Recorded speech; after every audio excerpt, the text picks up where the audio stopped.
The title of my sermon this morning is Ecology is the New Theology.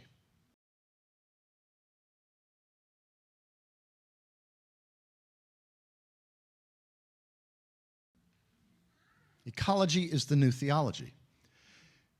And what I will say is that every sustainable culture in the history of Earth, in terms of human cultures, that's been true. Ecology has been their theology. If ecology is not your theology, you are on an unsustainable path. And what is unsustainable at some point won't be sustained.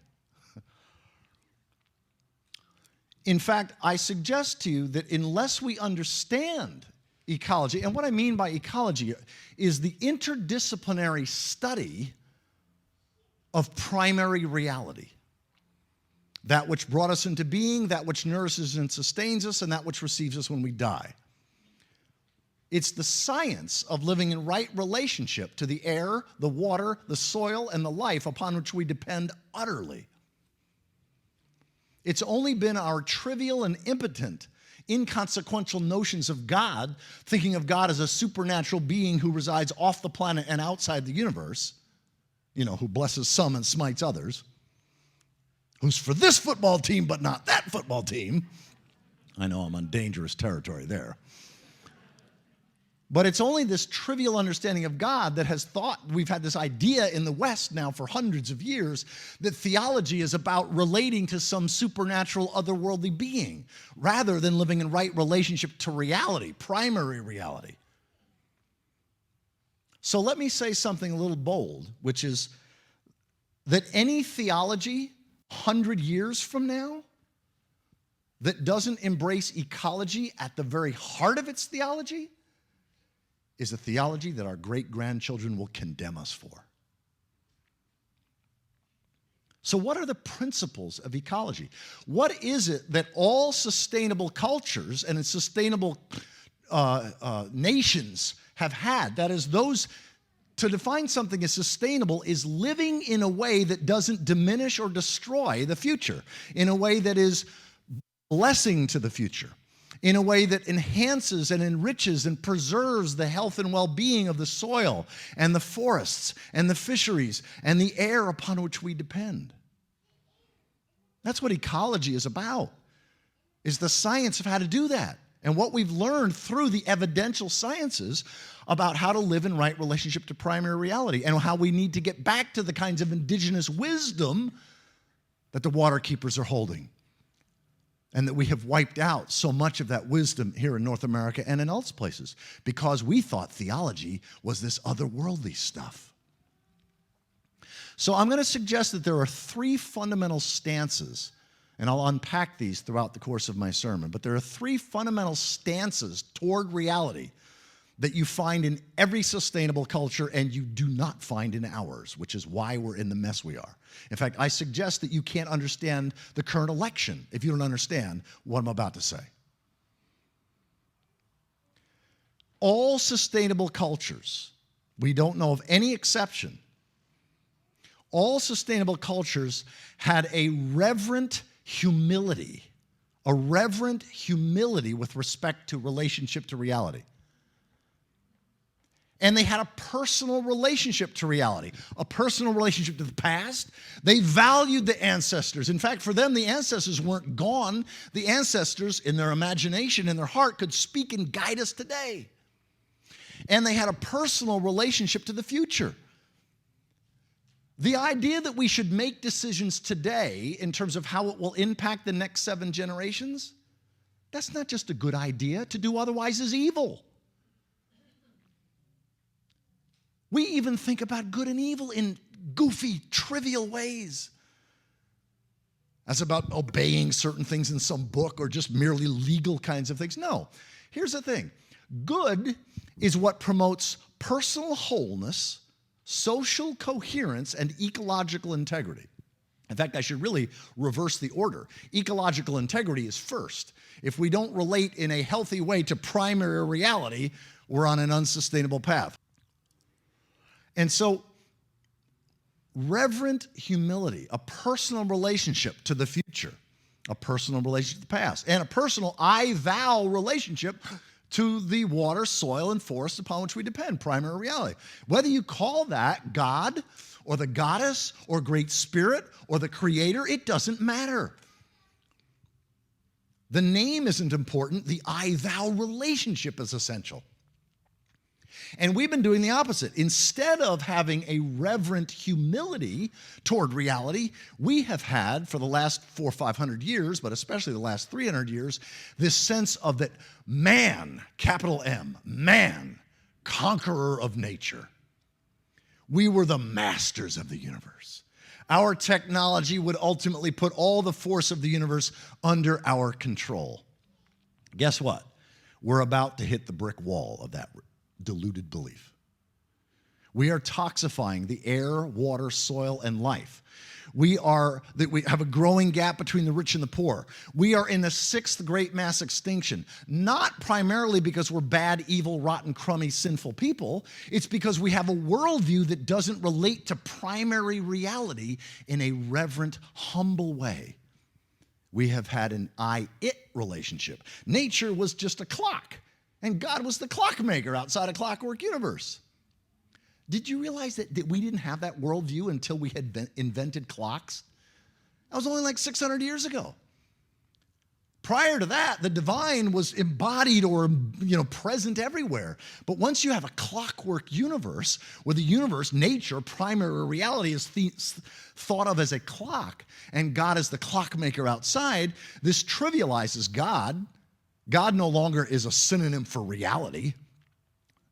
God is now a clockmaker that you can either believe in, theism, or disbelieve, atheism. Theism and atheism is one of the greatest sideshows, one of the greatest, it's like bread and circuses.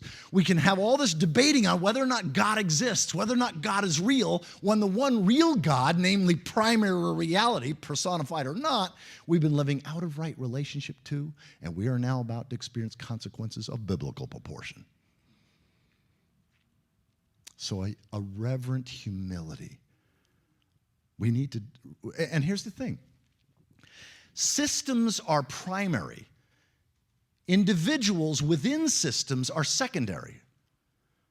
And so we don't choose the culture that we're born into. One of the reasons why the theist-atheist debate has been so goofy is because theists and atheists alike are both part of the same religion. The primary religion in the West has got nothing to do with beliefs. That's beliefism. The primary religion of the West, really not even just the West, the primary religion now of industrialism, the global industrial world, the primary religion is the techno-fetish religion of growth everlasting. Technology-driven growth everlasting. And this idea that we could define progress in ways that were anti-future. We thought we could have a growing GDP, a growing gross national product, as things could get better and better for humans, while the world was getting worse and worse. While the air, water, soil, and life, primary reality, was being degraded ever worse. To say that this is unsustainable, or to say that it's insane, or to say that it's evil, it really doesn't matter. It doesn't have a future. But we live in systems. In fact, let me say it this way. It is immoral. In fact, it's evil to pursue individual or institutional gain in ways that diminish and destroy the future. It's evil to do that. For an individual or corporation to get wealthy in ways that condemn the future, that's evil. All over the world, we have political systems that not only make it legal to do that, but it's incentivized. You can get very, very wealthy. You're involved in a system that is itself unsustainable, meaning foredoomed. And whether you have red chairs or blue chairs on the deck of the Titanic is going down.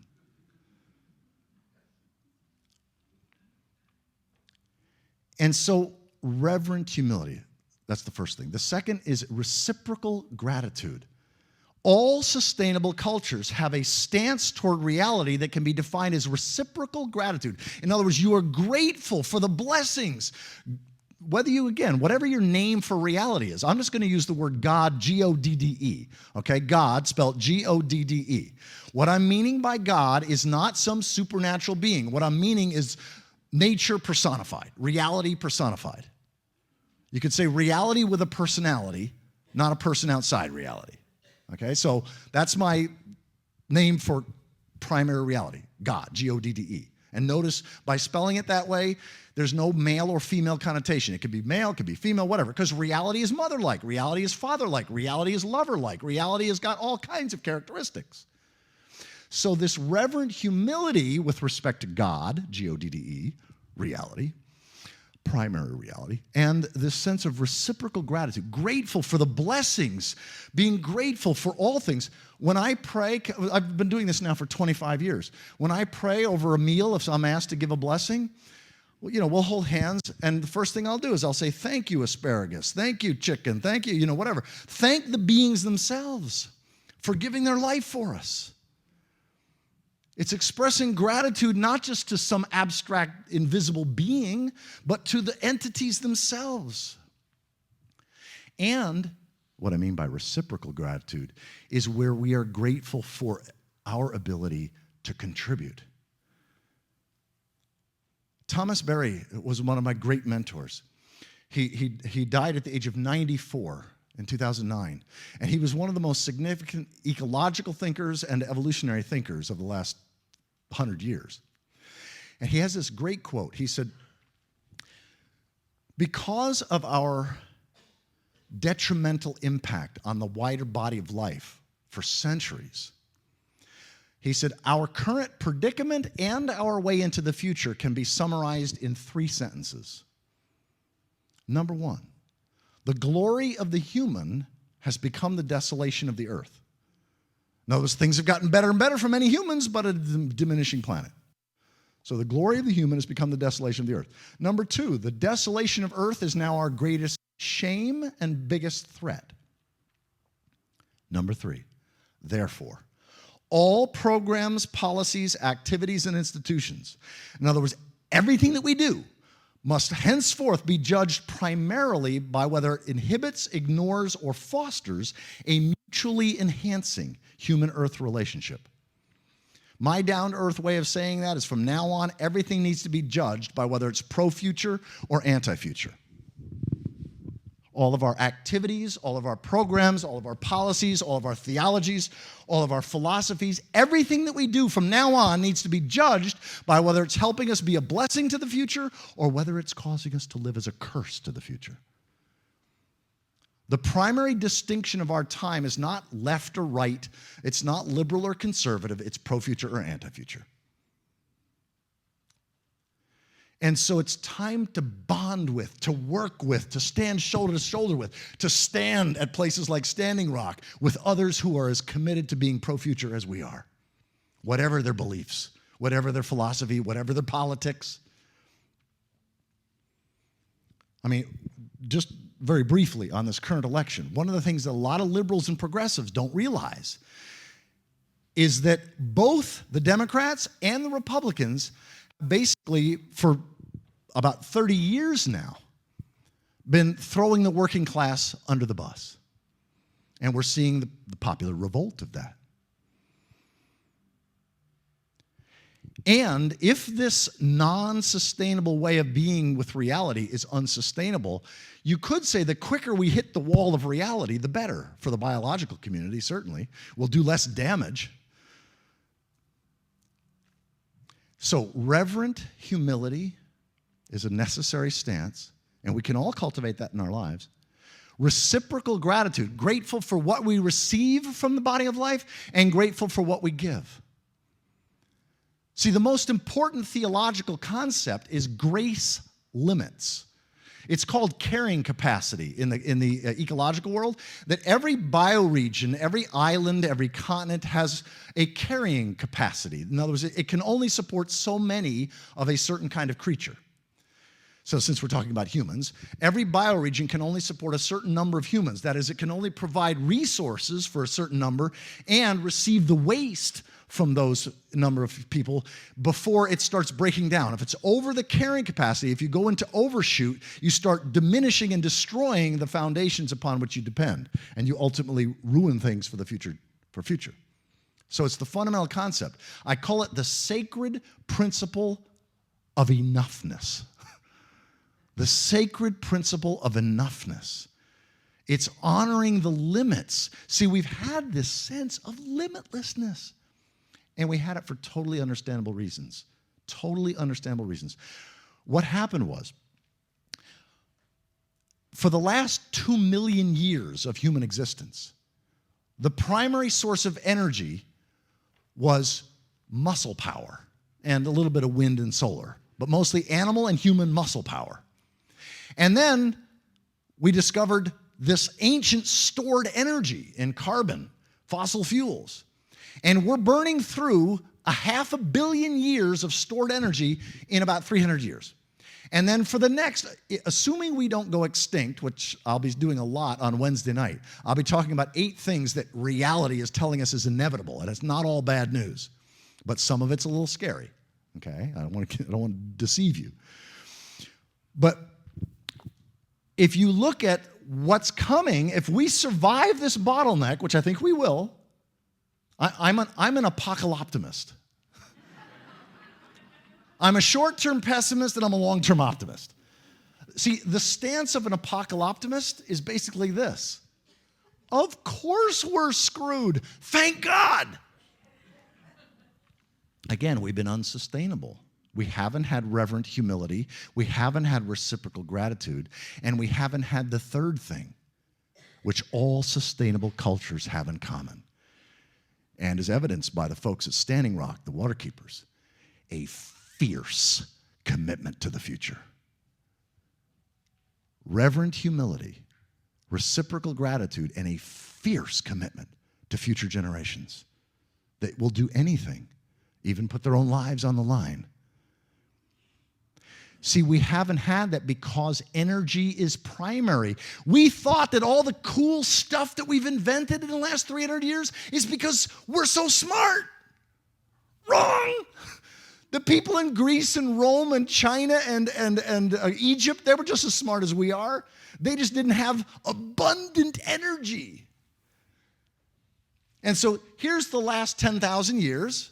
Okay, so here's the last 10,000 years in terms of energy use. Here's the fossil fuel era. And here's the next 10,000 years. And anybody who has the delusion that we're going to power industrial civilization on solar has been smoking something. It can't happen for very good reasons, grounded in the laws of thermodynamics. And so, yes, I believe that humans will make it. But we will make it by revaluing these values of reverent humility, of reciprocal gratitude, and finding your tribe. Who's your tribe? Obviously, this is probably the main tribe for most of you, which is deepen your relationships with each other. Express where you're fearful, where you're anxious, you're angry. Our emotions, when we share the painful, difficult stuff, our hearts open up and we feel a deeper bond with each other, a deeper commitment and connection with each other. Because here's the thing. As I said before, we're all part of systems. And if you don't get that we are in a dying system, if you think that your peace and justice and sustainability work is meant to transform this system, you're going to be really frustrated for as long as you live. Because we are in a process that is known, and again, I'll do a lot more on this on Wednesday night, of catabolic collapse. We now know of 24 previous complex civilizations. We're the 25th. 24 civilizations that have become great, and then their own greatness becomes their own undoing. And then there's a dark age. And then the next civilization becomes great, and then its own greatness becomes its own.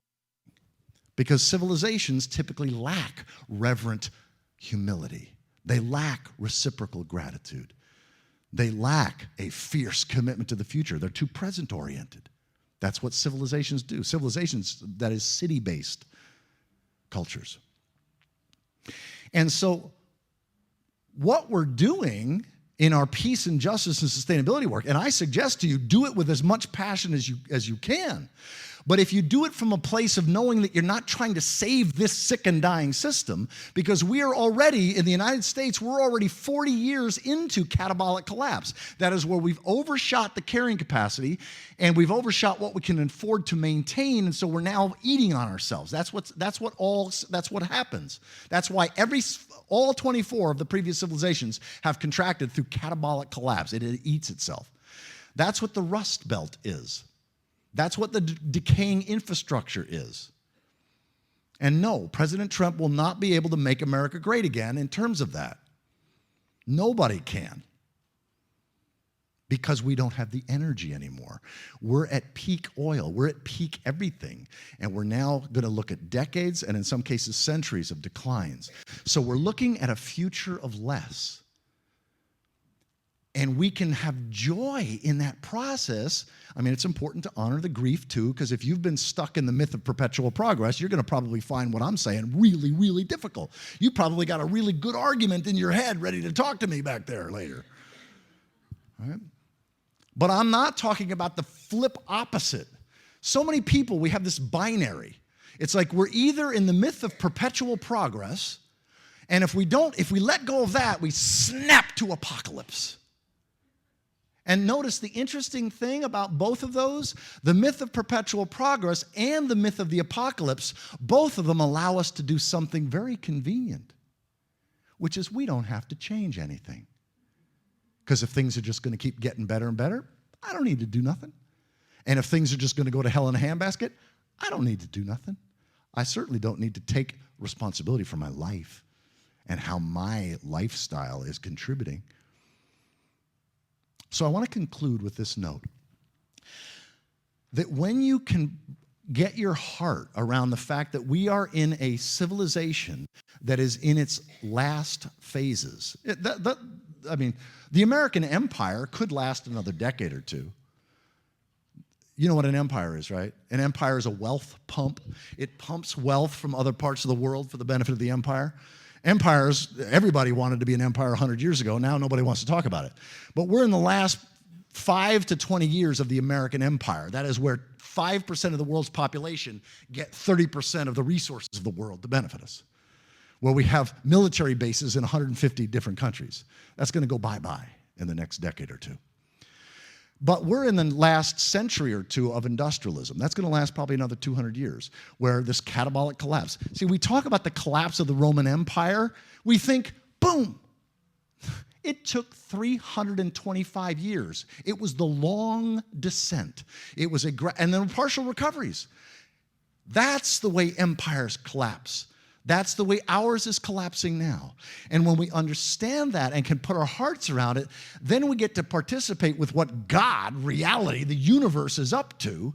And we do so from a place of finding joy in that contribution where our gifts can be a blessing to our community and our gifts can be a blessing to the future. And we get to participate. If we are facing a future of less, that is less energy, less non-renewable materials, less of almost everything. Then we participate in that also by getting used to less energy, L-E-S-S, less energy, less stuff, and less stimulation. And when we do that, when we make choices in our own life, eat lower on the food chain. Eat less meat than you used to. Fly less or stop flying at all. Drive less. All those are important things. But again, you're not doing them so that you can transform the system. The system's going to die. You're doing it so that your soul is nourished. You can feel great about yourself and you can model and plant seeds so that the healthy forms of culture, the healthy forms of religiosity, the healthy forms of religion and spirituality that honor ecology as theology emerge on the other side. Because we are planting those seeds. Make no mistake about it. We are doing that. But only time will bear them out. That's the way evolution happens. That's why I say thank God for evolution. And what I'm meaning by God isn't some supernatural being. I'm saying thank reality for the fact that everything is evolving and we get to participate in that by using less stuff, less energy, less stimulation. I'll conclude on this note, just a piece of homework. I invite you as a soul-nourishing way to participate in this process, to love something, learn something, let go of something, and carry something forward. That is, love something green, love something that's part of nature, and love it with a passionate commitment to its well-being. Love a forest or a tree or whatever. Plant trees. Humans are going to need to assist hundreds of species of trees in migrating north. Go get some sequoia and redwood trees and plant them here, because that's where they're going to need to be in the next 30 to 50 years. Seriously. Connie, my wife, is one of the world's experts in this field of assisted migration, assisting trees in migrating north. It'll nourish your soul. So love something. Learn something. Learn something about living sustainably. Learn more about living in community. Learn about how you can deepen your own experience of community here. Learn about the rise and fall of these civilizations. In fact, all the books that we sell are related to this, because most people don't know this because we haven't been told this in schools and churches and wherever. So love something. Learn something. Let go of something. Connie never flies anymore, and I almost never fly anymore. We've both cut down on our meat consumption, and we now keep our thermostat in the winter 3 degrees colder than we used to. It's a little thing, but we're letting go. John Michael Greer is my favorite author in the world. One of his books is called Collapse Now and Avoid the Rush. All right. So love something, learn something, let go of something, and finally, carry something forward. You have a skill set. You have knowledge that's important to pass on, to make sure that it passes through the bottleneck, that it passes through the coming chaos. And when you mentor a young person, when you take someone who's younger than you and share and be committed to them learning whatever this skill or knowledge base is, you are participating in this thousands of generations long process into the future. This legacy, it's having legacy consciousness.